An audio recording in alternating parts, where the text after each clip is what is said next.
Welcome to LSC. It's Sports Time. I'm your host, Bob Hintz. Today I have with me Nick McGrady, who is a former swimmer at Bethel High School. Welcome. Thanks a lot. Your first swimmer I've had. This is neat. You started swimming at a young age. I'm talking 5 years old. You started swimming competitively? Correct. Yes, sir. Talk a little bit about that, because most 5-year-olds, they want to do other things, but you must just love being in the water. Ran in the family. Dad and uncle were swimmers. Got involved with the summer league team, like I said, at age 5, and steadily increased to a couple of other different teams as I grew up. Right. Now, when you first started off, you dog paddle? Something like that. Yeah, but you had to know all your different strokes. Learned them over time. Yeah, right. Absolutely. Trained hard. Even at 5, had to go in and figure it out. Like you said, he was dog paddle or sink. Right. Well, talk a little bit about your coaches, because I'm assuming that if you're coaching kids this young, you're a little different than coaching high school not ball players, but swimmers. Very different. As far as coaching goes, the way you talk to them, the way you deliver the message of what you want them to do. Right. You can't be as technical with the young ones as you can with the older ones. Right. My coaches, as I was young, I remember a few of them, not a lot, but very patient. Got to be patient, especially at 5 or 6. Right. But coming from a swimming family, that evidently had a little bit of help, because this was something that you said, oh man, I want to do this, because my dad did it, my grandpa did it, so that must have been something that you really inspired to do even at a young age. Absolutely. It helped too. My dad had a few records, my uncle had a few records on the team board, and that's just motivation. Oh, wow. You always want to. So you look at the board, you see your dad's name. You always want to knock that off the record board, yeah. Right. Well, talk a little bit about this, because when you're growing up and you're young kid, but now you're swimming for club leagues and everything, because we're talking before high school. Correct. And talk a little bit about that. That was much more intense training, much more detailed training. You go from training maybe an hour, 4 days a week, to training 3 to 4 hours a day, 6 days a week. Wow. Very detailed. The competition levels much higher. Started that when I was about 9, and that was just to prep me. As 8 and unders only do 25s. You swim 1 lap of the pool. So my dad put me in the club program, saying, well, we got to get ready to do 2 laps, and just took off from there.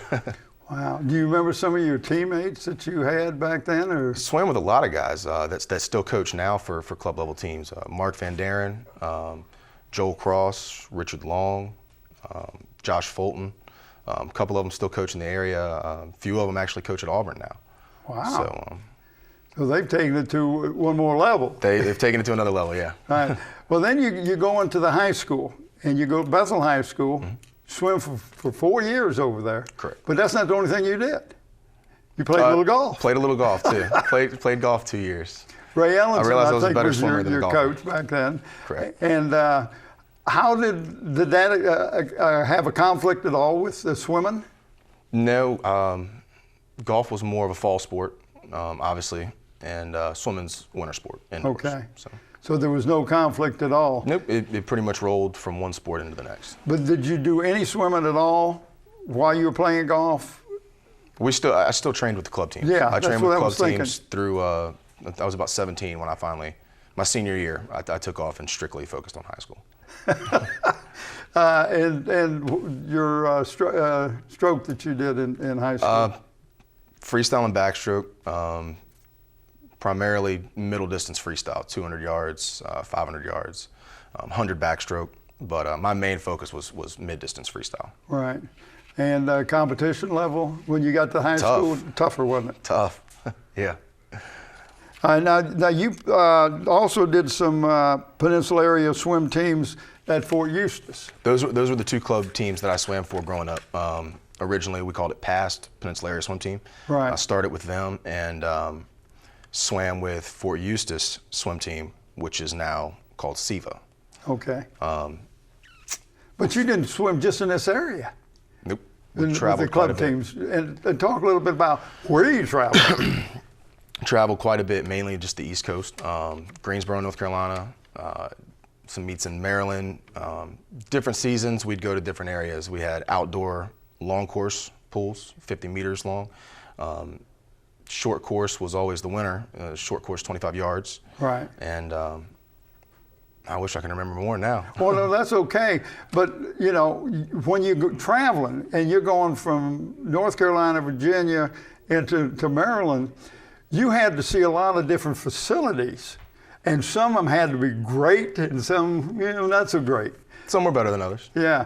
But talk a little bit about what it was like going into a place like in Annapolis.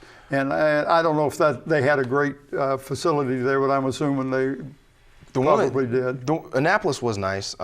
Annapolis was nice. Greensboro was probably my favorite outdoor pool. 50 meters. Is out in the open.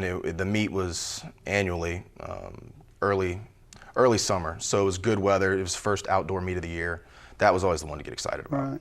Now, did you get to knock your dad's name off any of the records? Talk a little bit about your record setting. I cleared him out of there. I cleared him out of there, and I took a few of my uncles as well. Well, that had to be made you feel pretty good, and probably made your dad feel proud too. Absolutely, absolutely. If anybody was going to take one of his records, he wanted it to be me.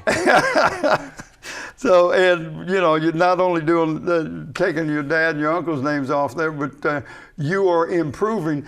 And was your dad able to tell you that maybe the training techniques you growing up were a little different than when he was and his brothers were growing up? Absolutely. I mean, as time's gone on, it's gotten much more detailed, much more technical. Every stroke has. So getting in and swimming for 2 hours straight may not be the best way to go nowadays when it's more focused on technique, finger placement, how to kick, when to kick, you know, turns. Those kind of things are much more technical than they were when he swam. Okay. Now, you graduated from high school. You didn't go to college. Did not. But that didn't stop you. You ended up at NASA anyway. But you started coaching. I did. Went right into coaching. Been coaching almost 10 years now. Several different teams. Got my foot wet with coaching back when I was 20 with Mallory. Went back to my home pool. Coached just during the summer. A friend of mine called me up a few years after that and asked me if I'd be interested in helping out with a winter program. Right. I did, and I've been coaching with the Hampton Sharks the last 3 years. Oh, you're giving back. Giving back and enjoying it. And working at NASA, has that been you've been able to work in your swimming coaching without any conflict of any sort? Absolutely. Yeah, it's a daytime job, 7:30 to 4:30, and the team has been good about working around my schedule. You know, if we need to move practices back for a season, we normally start them about 6 p.m. Okay, and where do you practice? The Old Hampton Community Center. Believe it's off of Lincoln Street in downtown Hampton. All right. Okay. We're going to kind of wrap this up, and I tell you, I'm tickled to death to see somebody that just went right into coaching right out of high school and being able to give back to the sport. But how would you talk to youngsters about the value of not only swimming but athletics and academics when you're talking to, because you're talking about coaching kids that are young kids yet? Mm-hmm. Yeah, we have a 3-year-old and we have 18-year-olds, and all of them are pretty much taught the same thing. And like you said, it goes for any athletics. It's work ethic. When we go into practice, the kids know that we have 1 or maybe 2 hours of time to go to work, and it's time to focus. It's time to be ready. And I know I have definitely carried what I learned from my coaches to the workforce today. Okay, so the last part I wanted to do is how that helped you at NASA. Focus, like I said, focus and work ethic. When you're going into a situation like practice, or if you're going into a situation to go to work each morning, it's time to be focused, be ready, and attack it. Oh, appreciate you coming in. Thank you very much. Thank you for tuning in to LFC and Sports Time. I want to thank my special guest, Nick McGrady. I'm your host, Bob Hintz. Till next time.